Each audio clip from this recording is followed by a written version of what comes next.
President Charles Michel. Well, may I thank you, President, and may I thank also Vice President Maroš Šefčovič. I'll now say a few words about this negotiation which I am leading under your mandate. And I would like to start by personally thanking Maroš Šefčovič for the work that he's been doing with a great deal of determination, very thorough work in leading the joint committee on the implementation of the withdrawal agreement. And this is a crucial point, and it ties in with the negotiation, because as all the chairpersons of your groups have said, this is a matter of trust. It's a matter of trust in order to build a new deal for our future relations, and we are going to need trust based on the current agreement for that. The European Council, as President Michel said, was a key juncture for this negotiation. The European Council underscored to our friends and partners from the UK that the EU wants a deal. We want a deal that will be mutually beneficial to both parties in respect of the autonomy and sovereignty of both sides, a deal reflecting a balanced compromise. But there will not be a deal at any cost, as our President Ursula von der Leyen said on several occasions. And this is at the heart of the mandate that has been given to me by the Parliament and by the European Council, underscoring once again our constructive attitude in continuing discussions. May I remind you that the European Union's attitude in this negotiation has in no way shifted, and it will not shift. Not up until the very last day. Not even then. We'll remain calm, constructive and respectful. But we will also remain firm and determined when it comes to defending the principles and the interests of each of the EU member states and the European Union itself. We will seek the necessary compromises on both sides in order to do our utmost to reach an agreement, and we will do so right up until the last day that it's possible to do so. Our doors will always remain open right up until the very end. But as has been said by both Mr. Šefčovič and Mr. Michel, we will remain firm. We're ready to discuss all subjects on the basis of legal texts. We're here to negotiate an agreement, an international treaty, and that's a legal document, a legal instrument. And my team was fully prepared to travel to London from Monday this week to keep working. What won't change either is the framework set out by the EU for this ambitious agreement with the United Kingdom.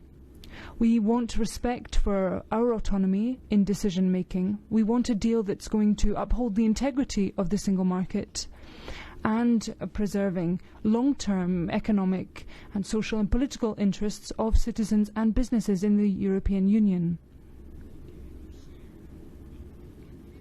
And these principles have been stated clearly by the European Union since the very moment that the United Kingdom decided to leave the EU 4 years ago. And these principles, in my view, are fully compatible with the respect of British sovereignty, a legitimate concern of Boris Johnson's government. What's in play here, honourable members, in this negotiation is not the sovereignty of one side or the other. That's not what's at stake here, and this is something we've said from the political declaration. Any agreement will be drawn up in the respect of the autonomy of the European Union and in the respect of the sovereignty of the United Kingdom. What's at stake here, quite simply, and yet it's rather a lot, is the proper organisation of our future relations after the divorce, which is a fact. We want to have good relations, economic cooperation, safety, security, research, education, and perhaps one day cooperation on foreign policy and defence. And we've heard the red lines stated by Boris Johnson on the role of the European Court of Justice, on the legislative autonomy of the UK, and on fisheries. And for several months now, we've worked constructively around the negotiating table to look at how these British red lines might align with our own principles and interests, with the aim of reaching an agreement. Because it goes without saying, any international agreement implies binding constraints that have been accepted by both parties. So that's the general state of play on the negotiations. And honourable members, despite the difficulties we've faced, an agreement is within reach. If both sides are willing to work constructively, if both sides are willing to compromise, and if we're able to make progress in the next few days on the basis of legal texts, and if we're ready over the next few days to resolve the sticking points, the trickiest subjects, because time is of the essence and time is running out each and every day. That's why, along with our British counterparts, we must endeavour to find solutions to the most difficult areas. I said yesterday to the coordination group chaired by David McAllister, and I also said this in the Conference of Committee Chairs, that progress had been made over the past few weeks with the UK on law enforcement cooperation. I know how important this is to the European Parliament. We move forward on protecting human rights, Europol, Eurojust, data protection, and other areas as well. So there is an outline emerging for this deal on these points. We're also moving forward on transportation. The UK has agreed to a specific level playing field when it comes to that, in particular when it comes to road transportation. The UK will be participating in some important, some significant European projects such as Horizon and Erasmus, and there's also thematic cooperation as well. Public health, which is of the utmost urgency today, and cybersecurity. These are areas where we've made positive progress thanks to the negotiations. But there's still disagreement on a number of other issues, even if we can see that there may be a way forward on this, particularly when it comes to trade of goods and services, energy, and social security coordination. And then there are three major issues that's touched on by President Michel earlier. These are issues where progress must be made because there are real differences in these areas. The level playing field, fisheries, and governance.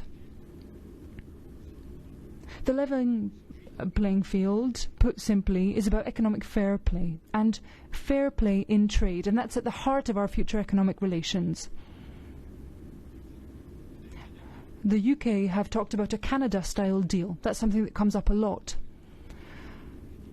But as Mr. Šefčovič said earlier, we share a special relationship with the UK.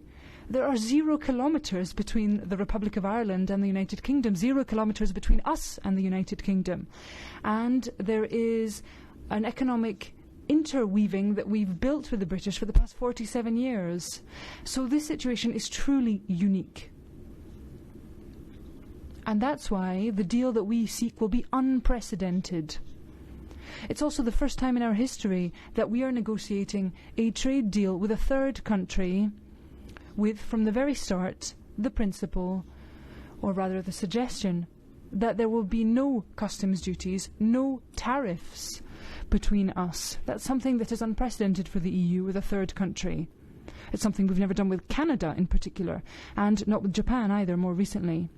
And for the first time, may I just say again, we're negotiating this where there is a different regulatory approach.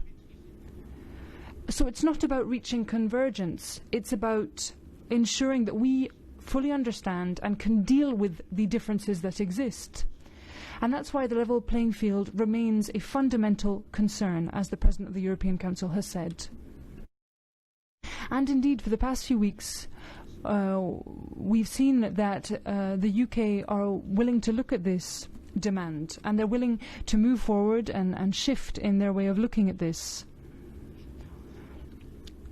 They're willing to do things in a different way to what exists in current trade deals among other countries. We want a deal where we'll have a chance at real implementation on the state level, and we need to see that translated into concrete results in the negotiation.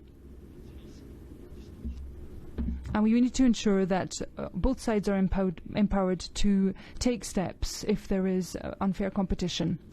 It's about forging a pathway forward in all of this. We're going to have a broad deal, and we need a dispute settlement mechanism with an efficient system.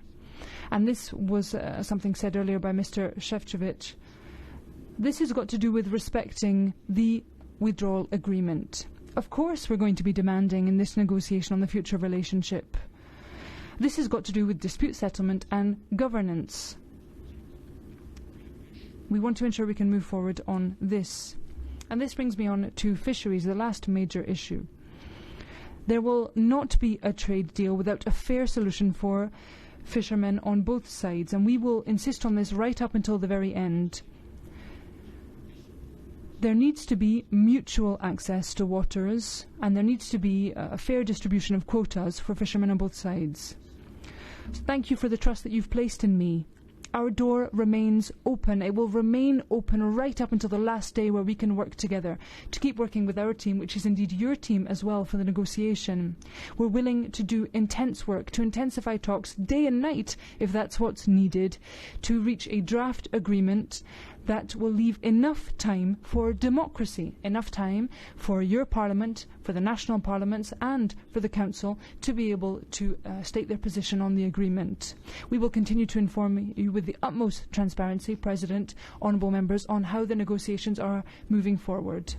It takes two to reach a deal, and an agreement needs to be reached. That's what this is all about.